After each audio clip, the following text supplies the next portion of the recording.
that I want and I'm gonna be. It's when I wake up, that's when I start to dream. Someone you love is talking down, here is the plan. Let it fall through like a handful of sand. Nothing happens overnight, what you must understand. If you dwell on the bad, then you don't stand a chance. Something you want upset, saying why it ain't mine yet. That's because now you have yet to change your mindset. People don't put their mind to rest while they're so wired. A lot of people go to sleep and wake up tired. Power of positivity and persistence. Say that I can, we'll just sit back and witness. Make an impact when our time is done. Make money, help people, and have lots of fun. Whoa.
Welcome to 2-Minute Drill, the first pitch-only show that features entrepreneurs from all walks of life competing each week for more than $50,000 in cash and prizes. Hosted by legendary entrepreneur, sports executive, and investor David Meltzer. 5 contestants have just 2 minutes to deliver their most convincing pitch ever. Who will fold under the pressure and who will thrive? Congratulations, great pitch. After the pitches are complete, the judges will deliberate to decide our champion. You violated some amazing rules. Will they rise to the occasion? Give us more of your heart and your passion rather than what you felt like you had to say. What is it that we need from you? Because that's where you're going to get somebody. Will they blow away the judges? We're going to run out of applause. That was probably one of the best pitches I've ever seen. Will they be crowned champions? You are the winner of 2-Minute Drill. David Meltzer hosts 2-Minute Drill.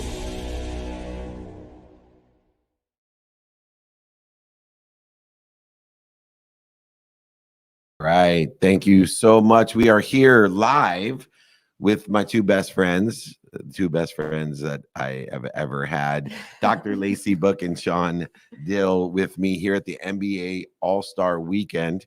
We want to thank the Pacers for hooking us up with an amazing studio here at the All-Star Game. So this is the All-Star version of Friday Training. And as always, we once a month do an office hours edition where we bring on some extraordinary guests. Get your questions prepared. So after each guest, we will have time to take questions on the multi-platform that we are broadcasting and amplifying on. But first, I just wanted to welcome Dr. Lacey Book. So excited to be here today live. I mean, this is fun. Have you done this before this way? No, this is like a This is great. This is a multicast live. We're excited. Yeah, super cool. And of course, my BFF himself, Dr. Sean Dill. How are you doing? I'm doing fantastic. What's up, everybody? And Breakfast of Champions, office hours, the whole deal. It is amazing. Well, just real quick, because Erica's in the wings in the green room waiting for us. But we had an amazing VIP dinner with Meta World Peace with the incredible Dominique Wilkins. The Iceman was there. Was there a quick takeaway that you had last night from the dinner, Lace? I think for me, it was the commonality that they all had of really wanting to help the youth. I think they were everybody that spoke that was on the panel was so passionate about investing in our future, not our future, but our children's future, and how we can elevate them and help them, be very, very successful in this world. And I just thought that was a really neat thing to hear all of these individuals that had their own success wanting to do that. Yeah, my takeaway was both those guys are super tall. What about you, Sean? Everybody's tall for us. I love this. You talk a lot about basements and ceilings, and common theme there. I think everybody in the room, well, definitely the panel, but even the guests in the Yeah. room, people have found tremendous success. And I think one of the things that my takeaway was, do not let another human being set your ceiling.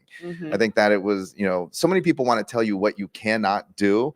And then you think like, well, Dominique Wilkins, Meta World Peace, Darren Prince, you think that, well, they're naturally gifted, they're fortunate. But then you find out like, hey, their background, much like you, everybody came from struggle. But what they didn't do is they didn't let other people tell them what they cannot do. Yeah. And when they did that, they all had certain coincidences in their life.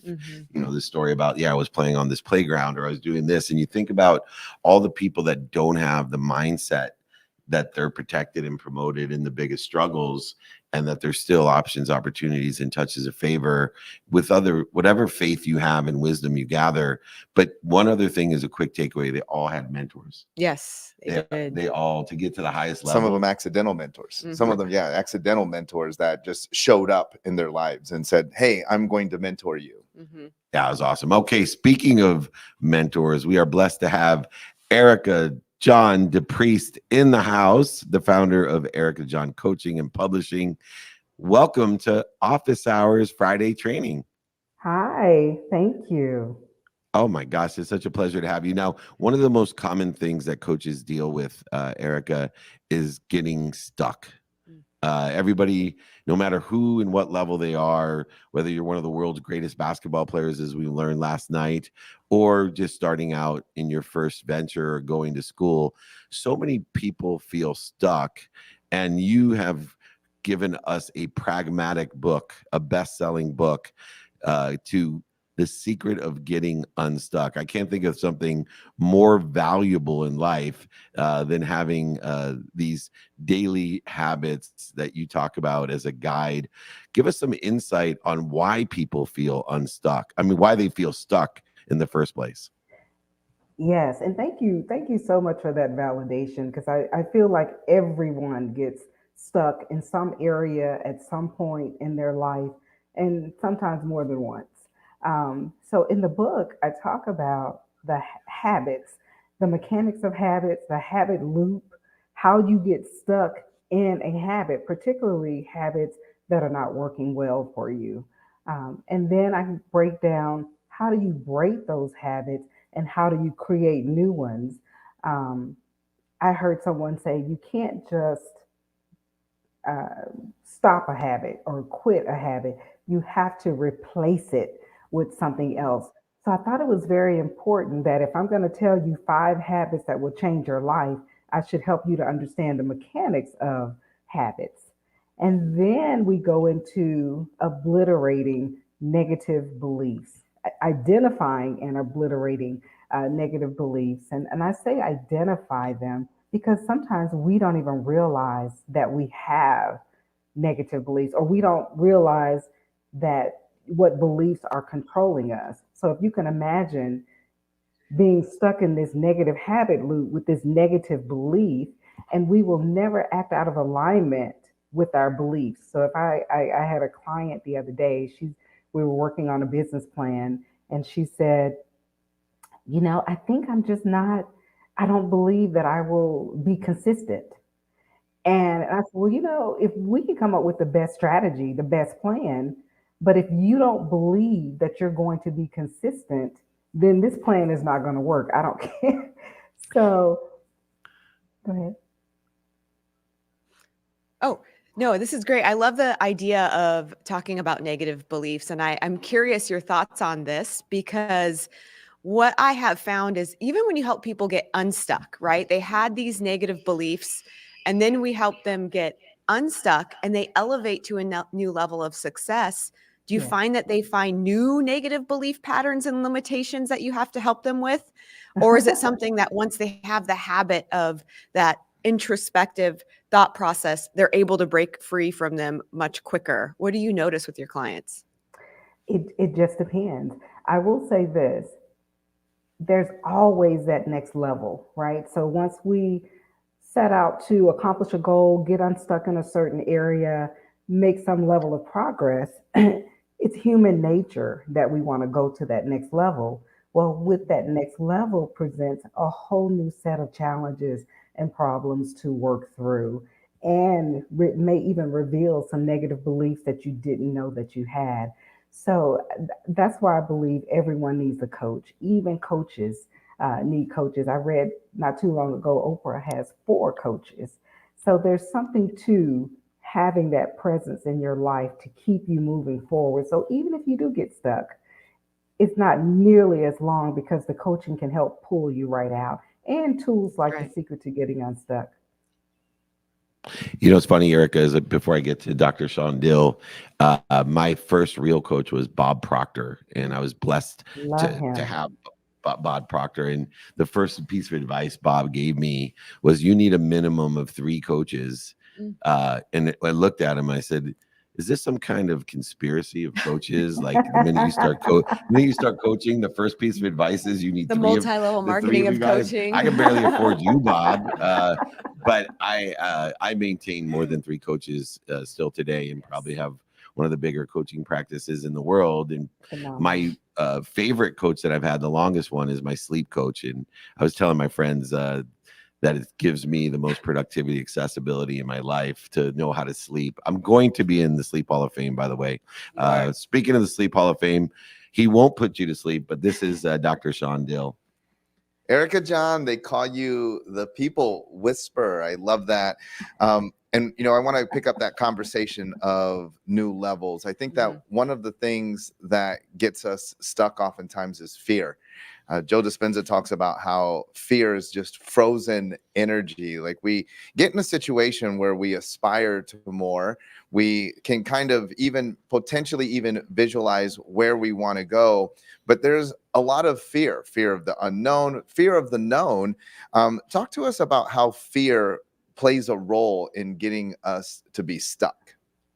Yes, fear is paralyzing. Fear will stop you in your tracks, hence stuck. You can't move. And it can be a very powerful thing. And it's probably the biggest thing that I deal with when we talk about coaching or coaching my clients. And I think that having tools like the book, The Secret to Getting Unstuck, is incredible in helping you to get unstuck, because it's giving you tangible, tactical things to do. When I think about fear, it's in our heads, right? It's not. Sometimes I say it's not like it's a masked man with a gun saying, no, you can't do that. It's all in our head. And I also heard this quote that said, when you're in your head, you're dead, right? So it just all keeps you stuck. So if you can find some tools, some techniques that will propel you forward, then you can work your way through the fear.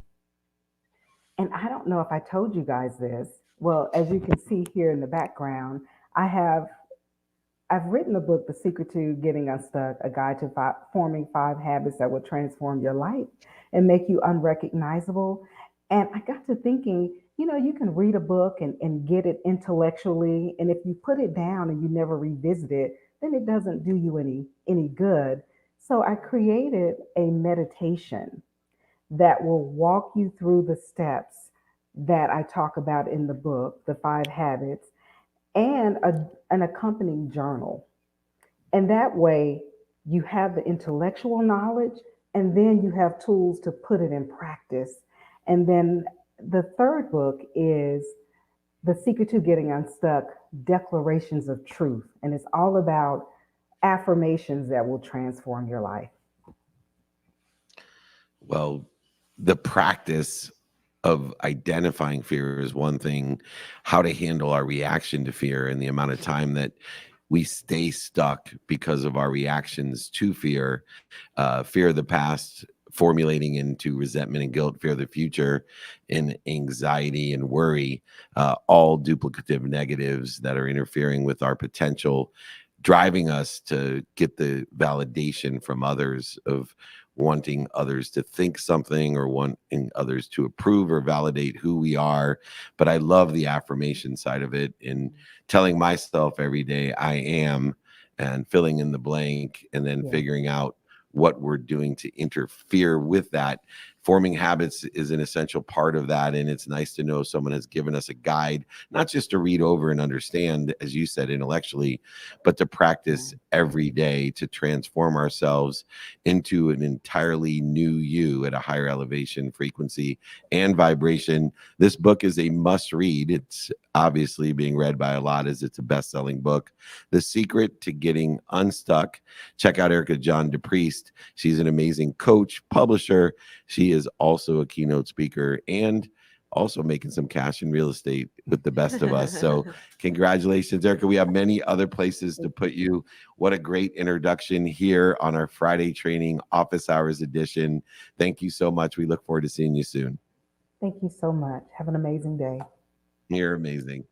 Oh, we are blessed to be here with my two friends. And as we were talking about last night, and the takeaways of that time, I have no idea what we're doing there, but you know, I'm a very transparent person, so I love people to hold up notes with very faint ink on it and scribbles. Scribbles are good. I think you're just staying unmuted. I think we're good. I think we're good right now. Keep it going. We're good, I have a right? better idea. Here, Nick, come here for a second. Everybody knows the Nick of Time. He's here in studio with us live. Come here, buddy. All right, this is Nick. This is what he looks like, everyone. Yay. Nick of Time. What did the note say? The note, I don't even remember word for word. But stay unmuted. I said stay unmuted in between guests. So as we take questions, everybody on the webinar would be able to hear us. Awesome. All right. Okay. So do we have questions on Clubhouse? Yes. We do. All right. Who are you going to bring up, Nick?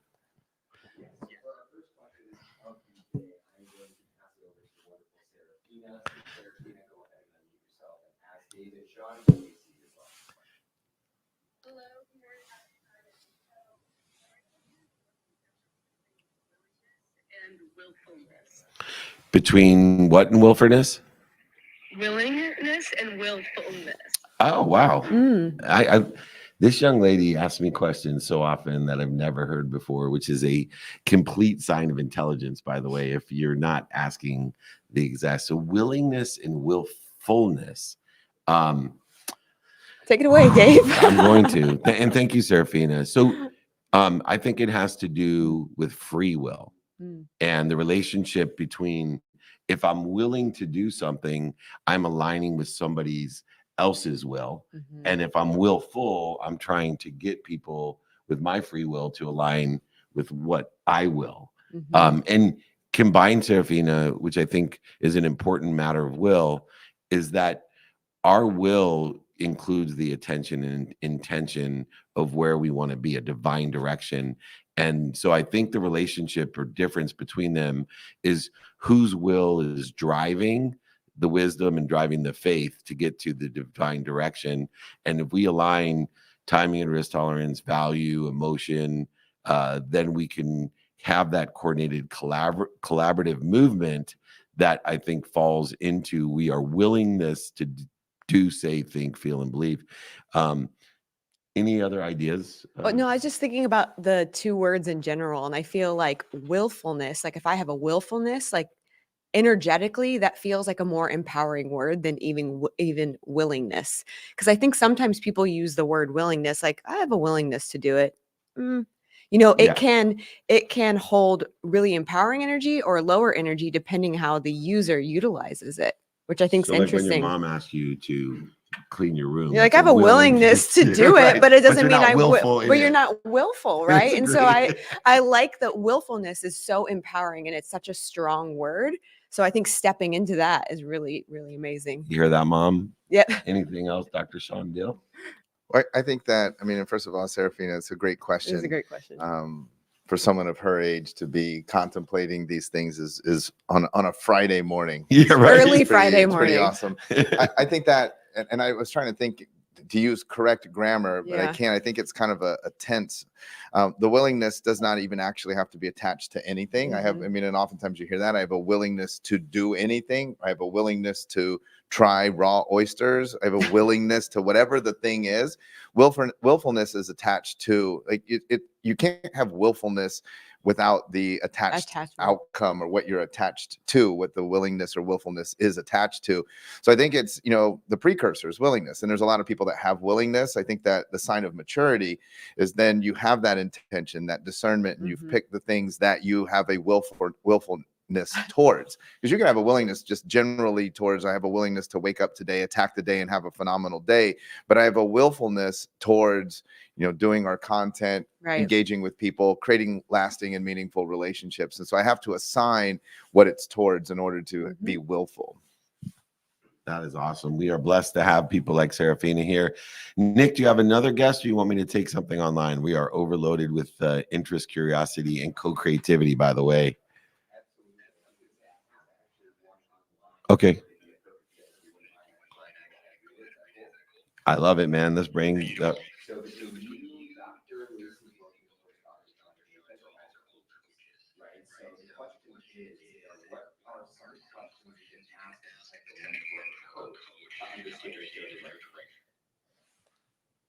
Yeah, it was very important to align if you're the right fit or not. And, I know early on coaching, we think everybody's the right fit because we want to make it our occupation, because we love to be of service and to bring value.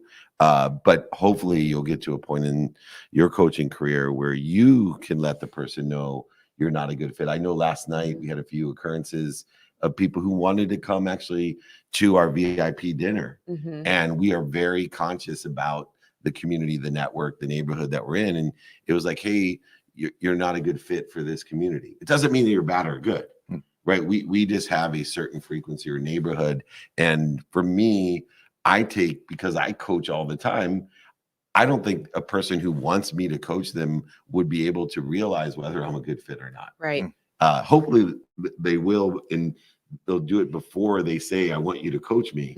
Usually the good thing about today with the social silos that we create, people think they're a good fit for you is why they reach out for you to coach them. So I think it's your responsibility and to be accountable to them, saying, hey, you know what? I can't think of a quantitative value that I can bring, but maybe Dr. Lacey Book can, because she has situational knowledge, experience, and relationships that can bring that value. I could give you some mindset tips, but we're not a good fit. I'm going to start over here with the BFF, Mr. Dr. Sean Dill. Well, I think, first of all, it's important to sort of define for everybody the difference between a coach and a mentor. And a teacher. And a teacher as well. Typically, though, I would think that in this forum, people aren't necessarily looking for teachers, although they probably should, actually, right? The dissemination and the transfer of knowledge on a particular subject matter is very important. What happens too is I think that we get tired of being taught, right? And so then we feel like we have our knowledge base down, and then we move into the realm of coaching and mentorship. A mentor is someone who has actually done the thing. Like they have the experience. They've paid the dummy tax, as you say, Dave. They've been through the situation. But also, too many times, especially on social media, people make a big deal about this and say that in order to be a coach, you need to have had experience in the thing. In fact, most of the world's greatest coaches, especially on like professional sports level, haven't actually excelled at the thing. You look at Sean McVay or Mike McDaniel, even Andy Reid just winning the Super Bowl. Like, did he win Super Bowls as a player? Like, then you're like, well, wait a minute. Did he play? Like, so now we're like, hey, I'm not sure that, that would make a good coach. What are you talking about? Of course, he's one of the greatest coaches currently in the game. But then you have mentorship. And then one of the ones that I think it gets highly overlooked, Steve Kerr, mentor and coach. So and teacher, by the way. And teacher. Yes. Yeah. So, I mean, you have to decide, because you don't have to have, you don't have to have a teacher, mentor, coach, but you have to actually, I think, start with, what do I need? Do I need coaching or do I need mentorship? Great point. Dr. Lacey Book.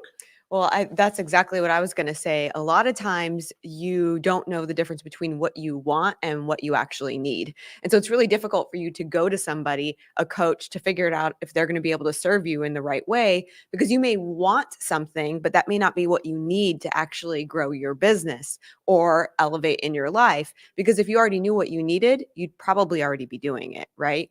And so like you said, oftentimes it's just a vibrational match. It's an energy. It's I like your style. And then it's on the mentor, teacher, or coach to be able to say you're a right fit or you're not. So very important. Yeah, one of the things, and we're going to be bringing on our amazing guest, Daniela. She's right there in the green room. One of the more difficult things is to tell the truth as a coach. And once again, I'm very obsequious because I'm on the other side of coaching now. But I look back at being true to myself as a coach. I wouldn't push people because I'd be afraid they would fire me. Like I wouldn't tell them the truth. Right. And now it's the opposite. I purposely only work month to month both ways because the most frustrating thing of being a coach is wanting it more than the person you're coaching, or them not doing the work and thinking they want it as much as you want it for them. And when they don't do the work, I used to sit back and just, hey, well, they'll come around on their own time. Now I just let them know, look, you cannot waste my time. I have too many people that want to do the work to get there. And I'm going to tell you the truth. And it's going to hurt your feelings if you're a human. And you're going to have to give me permission in order to work.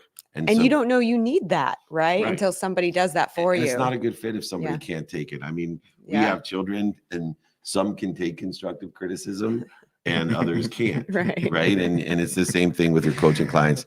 We are blessed, though, to have so many different friends that join us. And Daniela Gilboa is here, co-founder and CEO of AIVF, all the way from Israel. Good morning, good afternoon, and good evening, Daniela. Good morning, good evening, and good afternoon. Thank you for joining us. There's a huge business and need in fertility, and lives change immensely when we're able to provide them this gift, and a gift, not to say that adoption and other alternatives aren't there, but there's something special in being able to provide the ability to create a legacy of life. And it's probably one of the most emotional things that happen in the world, but yet now it's also science combined with that emotion. AI obviously has a big role in the statistical success today. What are you guys doing at AIVF to help more people experience one of, if not the greatest joy in life? First of all, thank you so much for having me. I always love to talk about IVF and AIVF. So thank you for the opportunity. We at AIVF believe that we can optimize IVF and help many more families realize the dream of having a baby.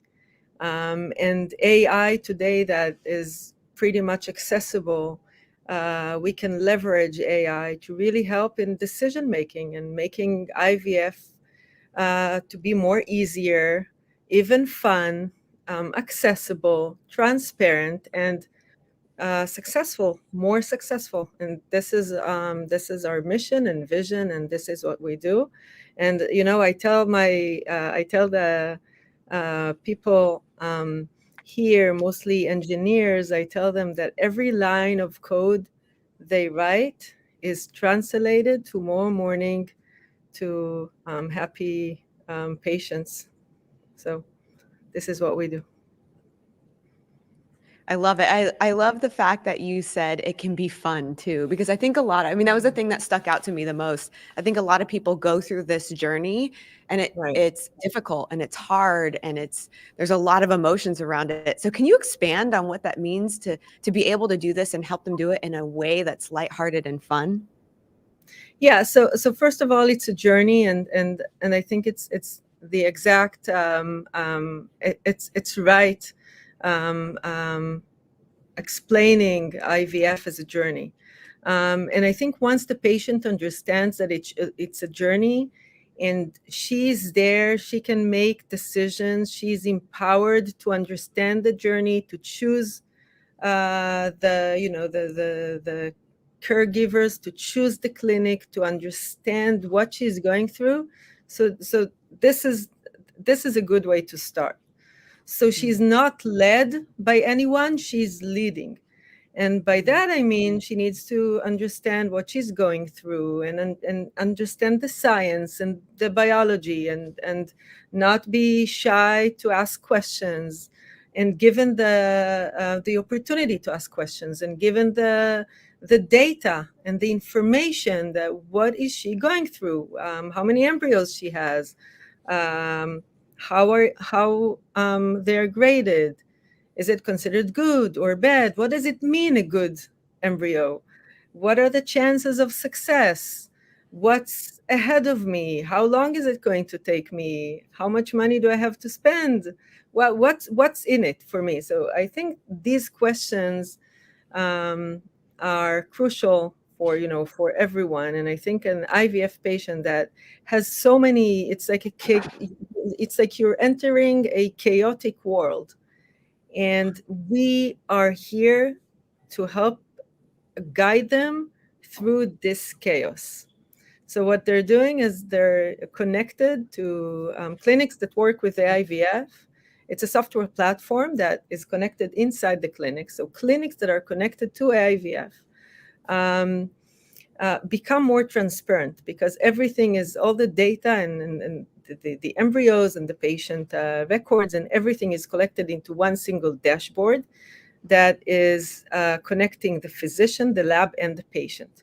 So everyone talks the same language. And imagine you have your iPhone and you log into the clinic and you see everything. You see your embryos and you see the development, which is the most amazing thing in the world, to see your embryos developing in the lab inside an incubator and understanding what the process is and what, this is your embryos that will turn into your baby. So the emotional aspect as well as the science is so moving and it's so there that I think, it's really up to us as a society to first bring it to the crowd, and second, it needs to be accessible, and we as a society need to help people realize the dream of having a children. It does not have the fact that it's now not accessible. And if you don't have the money, and if you live far from any good clinic, then so this is what we have to do. And it's not only the mission of the IVF, and I think it's us as society. Yeah, very important, and obviously providing a huge opportunity and option for people that don't have one. Dr. Dill. Yeah, I think this is absolutely phenomenal. And I one of the things I love about technology, especially what AI is doing for the world, is it shrinks it. It makes it possible, like right now, for us to have a conversation with somebody in Tel Aviv and transmit that conversation to people all around the world. And I love how you are utilizing technology to shrink the world and provide access. You talked about access to people all over the world. So how I'm wondering, this conversation, how can we leverage this platform right now to bring this to more people? Is this more consumer facing? So can just women around the world access the platform, or are we trying to reach the professionals? Do we have to have the clinics on board first? How does somebody interface and get in touch with you and start getting involved in the system? So thank you for asking that. First of all, IVF is a scientific and a medical process. So it needs to be under inside a medical institution. It cannot be done at home. So it's not a kit that you can do it at home. So it's a medical process. And so we are working with IVF clinics and medical centers, small and big, everywhere in the world. And we're providing our technology inside the clinic. And it just helps with decision making. And so I think every single step of the way that has the IVF expert with an AI tool that helps them make better decisions, I think we gain a lot. And healthcare in general is going through this transformation now, and so is IVF. So, basically, we connect with IVF centers around the world. And so whoever is interested in our technology, I would be very happy if you log on to aivf.co or write to me, and I will be there to help. And we are so appreciative for that. It's such an important opportunity for so many. So go to aivf.co. The incredible Daniela Gaboa, thank you so much for bringing more life to not only our show, but to the world. We appreciate you. Thanks so much for joining us. Thank you so much. Awesome. Nick of time. It's time for you to reset the room. Hey, we are doing a lot of traveling, Nick. So I know a lot of people will be joining us at SoFi next week, SoFi Stadium, our studio office, Mastermind Center there in the stadium. Get a tour of the revamped FIFA World Cup stadium now. They're tearing it apart. Sorry, Chargers and Rams. But we also have a big tour coming up with meetups and VIP dinners. Nick of time, we are getting into the fourth quarter. Can you help us out a little bit?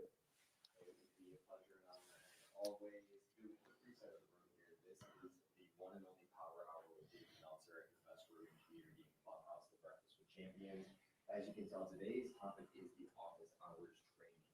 So we're featuring these incredible guests, and in between that, we'll be able to take some questions. So as you have your questions for David, who's also joined by Dr. Lacey Book and Dr. Sean Dill, as you have those questions, you can hand in the lower right-hand corner of your screen to request to join the stage, and we will aim to bring you up. As David mentioned, next week we will be in Southern California at SoFi Stadium. So if you'd like to join David there, please make sure to reach out. And the big tour at the end of February kicks off on Monday the 26th in Chicago, and then 27th on Tuesday, which is New York. Right. Then we have Wednesday the 28th, which will be in New Jersey. Finally, on the 29th in the morning, we will be in Philadelphia, followed by the evening or afternoon back in Chicago. So I know that's a lot to take in. When you want that schedule, all you want to do is email David directly to not only join him in person, but to make sure you have all the correct dates, times for meetups, VIP dinners, and everything in between. So that email is just david@dmeltzer.com, and you can also join his text community to get the reminders of where David's going to be. And that text community will be 949-298-2905. Both can be found in the room chat here. Yeah, I'm not sure everyone on StreamYard heard that in LinkedIn. And they missed so because we're not connected on Nick's phone. So let me just remind everyone as we're going to take a question here. We will be, if you want to join us in SoFi, New York, New Jersey, Philly, also in Las Vegas, go ahead, email me, david@dmeltzer.com. All right, Nick, we're ready to go. Let's bring the next guest up. 5 minutes. So in the meantime, I will pass the mic over to Monica, who has a question for David, Sean, and Lacey. Monica, thanks so much for joining us here on the Clubhouse. Feel free to unmute yourself and ask your question. Oh, thank you. Oh, great. I was just sending an email to David. Oh, perfect. To join you in New York. Yeah, I just moved here, so I'm really excited. Awesome. Good to have you. Great to see you in person. Well, I have my two expert friends, the geniuses, the two docs in the house. So would love to hear your question. Okay, yeah. Well, I wanted to share too that I had trouble with infertility. Had 2 miscarriages before I had my first son, and I know what the turmoil that women go through when they're having to face the idea of maybe not having children. I guess I would like to know: is there emotional support with the program that she's offering? It sounds really, really fascinating, and I'm really glad that technology is actually helping with such an important issue. Yeah.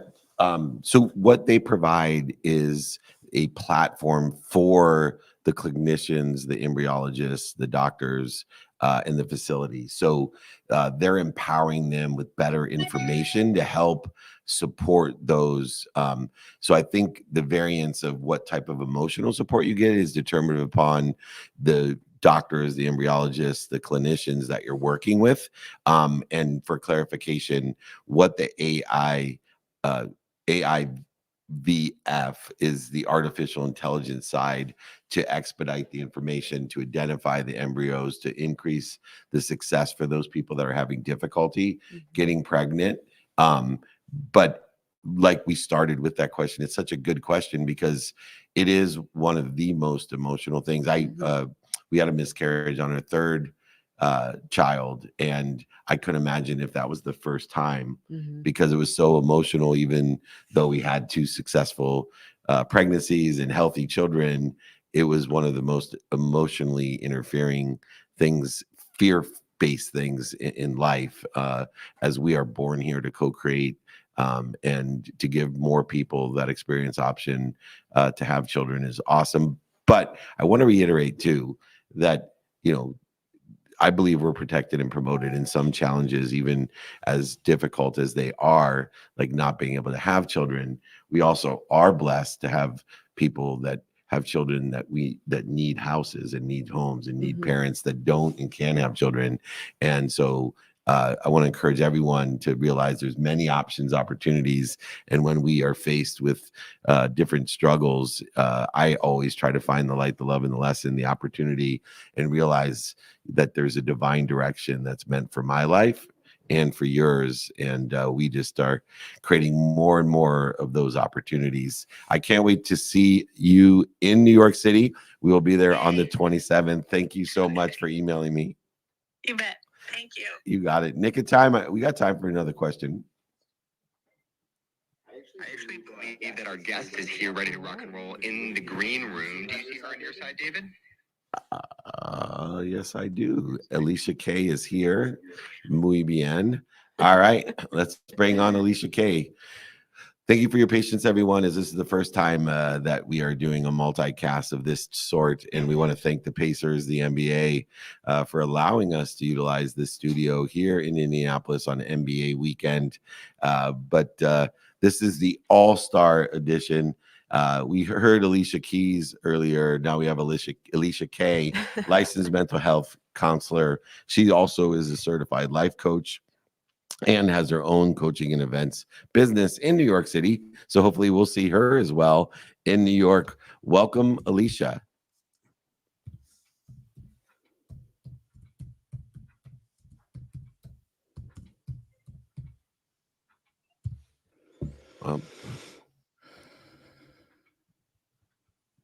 Okay.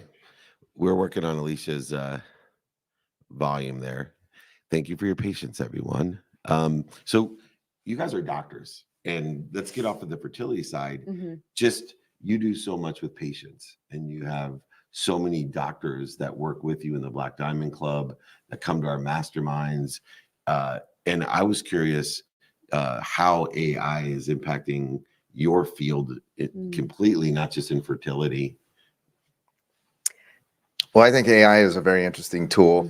And I think that the jury, well, it's a great tool. And I think that, we've had several discussions about this in many forums, and really what it comes down to is how you use it. So I would say the jury is out, not whether or not it's real or whether or not it's good, but the jury is out whether it is being used for good.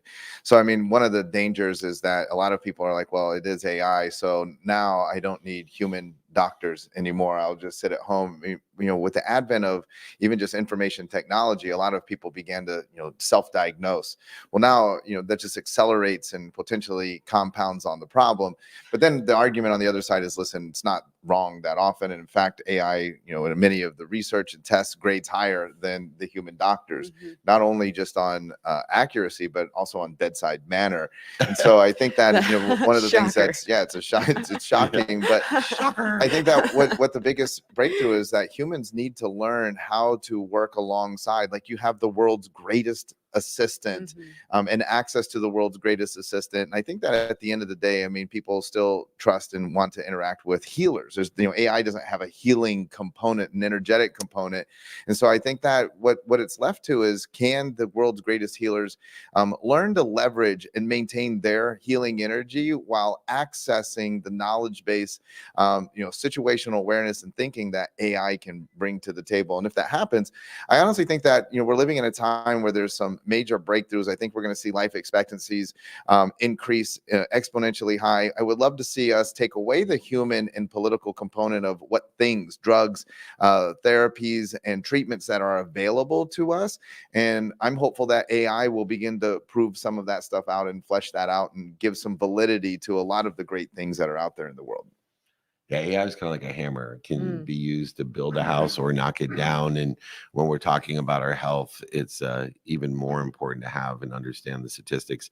How do you see, I know you work with so many doctors, Lacey, how do you see AI as far as being utilized in a positive, or what should we be aware of that could be abused?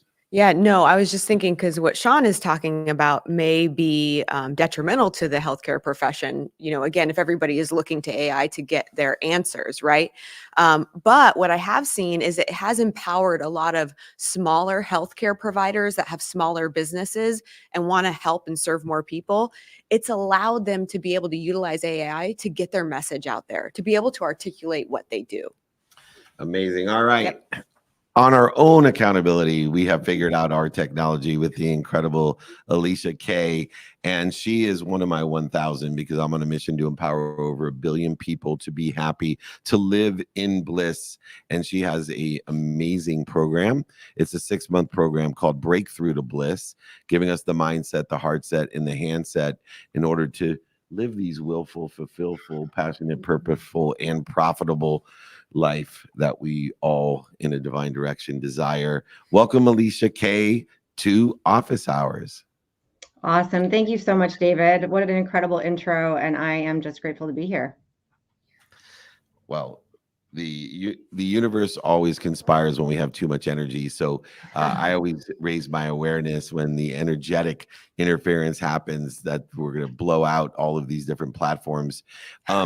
What are you teaching in the 6-month program? You know, it's such a broad thing. I find myself people asking me, Dave, yeah, over 1 billion people to be happy. What does that mean? I specifically say, I'm going to teach you to make more money, help more people, and have fun.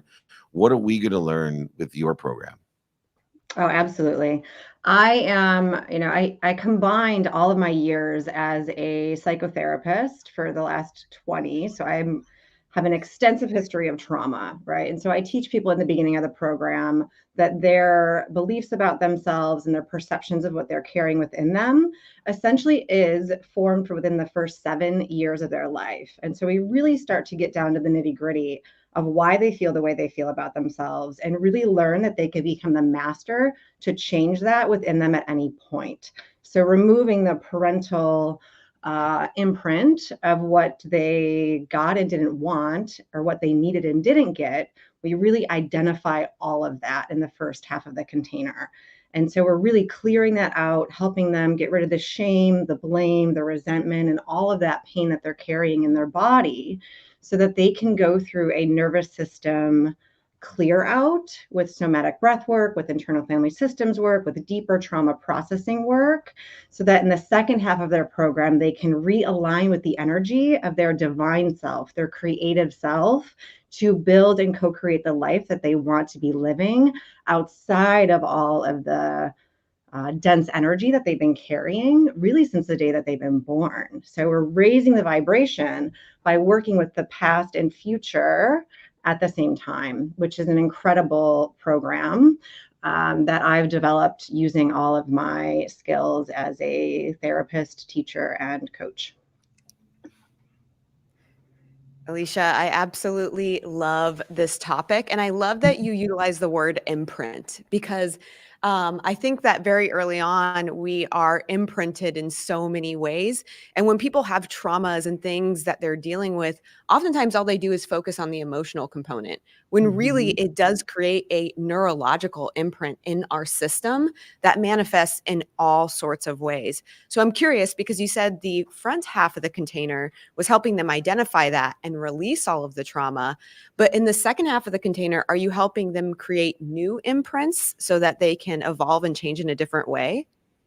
Yeah. So unlike a lot of the coaching programs out there, mine includes what is called somatic release breath work, which is working with your intuitive intelligence in the body to clear out trauma and to clear out that programming so that you can create the energetic feeling in your body of what it feels like to be in alignment, to hear those downloads, to connect with your higher self and source that's always within you. So it's really the combination of like talk and deeper work along with that somatic work to clear out your nervous system from what you've been carrying.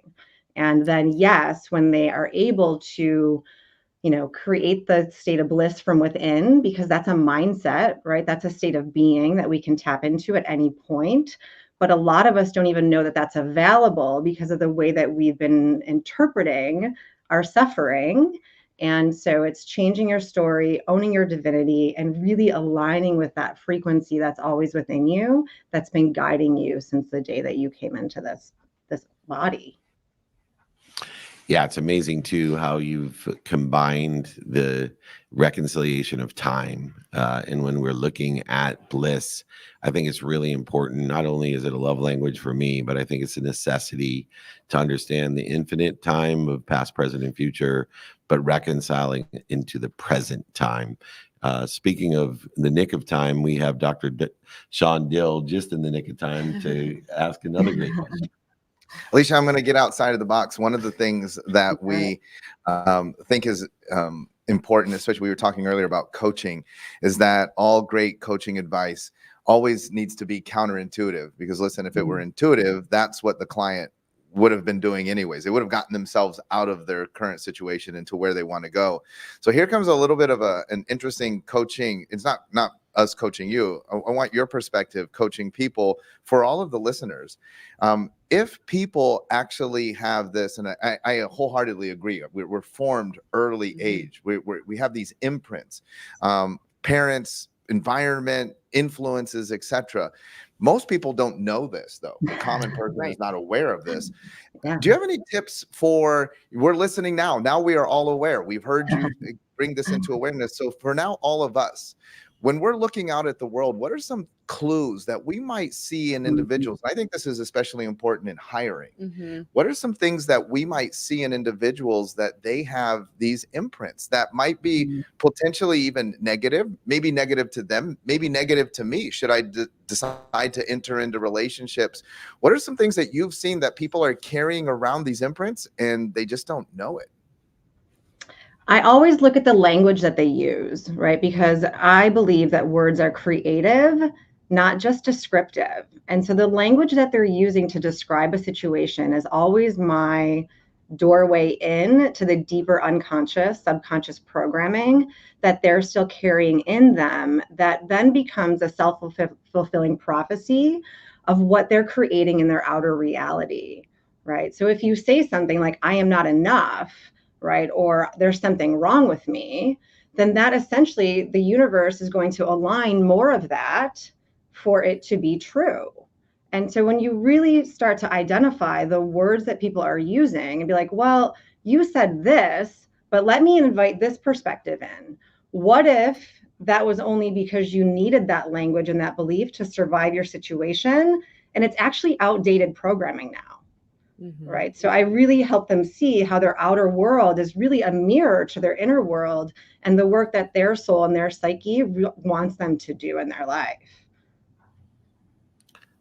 Well, I'm in heaven because my love language not only is time, but it's also a study of Einstein, who said you can't solve a problem in the same consciousness in which it was created, which is what Sean is talking about, which is why we need these signature programs from the experts, the mentors, the coaches, the teachers, like Alicia Kay. And there's so many different ways to get a different perspective. It's not only sharing that perspective and idea, but having a coach, a mentor, and a teacher like you that helps walk us through the steps in order to execute on what needs to be done in order to heal.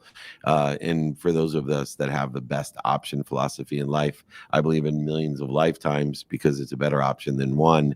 But one of the things that comes along with believing that there's millions of lifetimes is the genetic and energetic inheritance, the imprints that we have in the prescribed hardware that we've been given, the epigenetic and genetic DNA, the coding, that no matter what our practices are daily, no matter what our neuro pathways that have been formed previously, the 40,000 or so of the same thoughts every day, which 80% of them approximately are negative and repetitive. We need coaches to help change the way we look at things, so the things we look at change. That's what Alicia Kay is doing. We look forward to seeing her in New York, hopefully on the 27th, or New Jersey on the 28th, somewhere around Hamburg, New York, that she can join us. If you want to break through, if you want to get unstuck, this has been a great place to be on Office Hours. We've had the experts from around the world, with whether it's physically, mentally, spiritually, or emotionally. It's time to break through to our happiness. We have to thank Alicia Kay for joining us on our mission to empower over 1 billion people to be happy, to live in bliss. Remember, I am happy. It takes people like Alicia Kay to help teach us what we're doing to interfere with it. Thank you so much, Alicia. We'll see you in New York. Yes, thank you. Awesome. Well, here we are at my favorite spots of all the Office Hours, especially the Friday training edition of Office Hours. Just wondering, as we talked about the takeaway from last night, what's your takeaway, Dr. Sean Dill, for this episode of Office Hours? Well, this is interesting because usually we have such amazing guests and they're in alignment, which likewise happened today. Phenomenal. Thank you, Raluca. Yeah, Raluca, great job. My takeaway actually is outside. This is going to be a breaking the fourth wall takeaway. That, I mean, and we've seen this, we've lived it. I think in the last 48 hours, we were talking about this morning, that things just work out, right? And this came up, alignment. So if you can stay in alignment, things work out. You might feel like you're about to lose $1 million deal. You can't freak out. You just stay in alignment. You might not know how to do the mute or the tech or how we're syncing the audio, and you might have 7 minutes to get it done. But listen, it will always work out. And it always will work out, protecting, promoting, and loving us as well, because I believe there's something bigger than us that knows everything, that is protecting, promoting, and loving us. Speaking of love, I love you, Dr. Lacey Book. Can you give me I your love you takeaway? too. I can. Actually, it was one of the last things Alicia said. It was just a reminder that, words have a lot of power and hold a lot of energy. And oftentimes what you say is an external reflection of what's happening internally. But oftentimes those words aren't even your own. And I recognize that a lot in myself and other people. Like she said, you're imprinted at a very young age. So sometimes you're saying things, you have belief systems, you have narratives that were put on you, but they're not your own. And so what's so great about understanding that is that you can be empowered to let them go because they don't belong to you. That is so true. And there's an exercise that I've learned of the power of those words. If you have repetitive negative thoughts that are formulated by your conscious or your unconscious or even the subconscious and those neural pathways, if you speak it out loud, it's an impossibility of our human capability. You will override the system when you say, I am happy, even if, or I am worthy, even if you're feeling, saying, believing differently. If you say it out loud, it's impossible to keep thinking those negative thoughts. So there is a great power in that. For me, my takeaway is how important it is to seek help, whether it's through coaches, teachers, mentors, or AI, to seek help in 3 different areas. 1, to determine the clues for that wisdom and faith, to see the patterns that exist within the context of those clues to assist us in the wisdom and faith that it takes in the divine direction. And then finally, to make choices that are aligned and prioritized with where we want to be or better. And all 3 of our guests, whether it's via AI, technology, emotion, mindset, handset, heart set, philosophies, theories, religion, all are indicating how important it is to seek help in finding the clues, identifying the patterns, and making the choices prioritized towards a divine direction of where you want to be or better. That's what this show is all about, to help with that by bringing the best in the world. Speaking the best in the world, it's 10 o'clock on the East Coast. I'm normally at 7 a.m. on the West Coast. It feels good to be on adult time here around the world. I'm up at the normal time here. It was a blessing. But I want to thank everyone, especially my man, Nick of Time. Nick of Time, can you close out the room and hand off to it? We will stay live. To not only David, but Dr. Lacey Book and Dr. Sean Dill for an incredible power hour here in the Breakfast with Champions, the best room and community and clubhouse.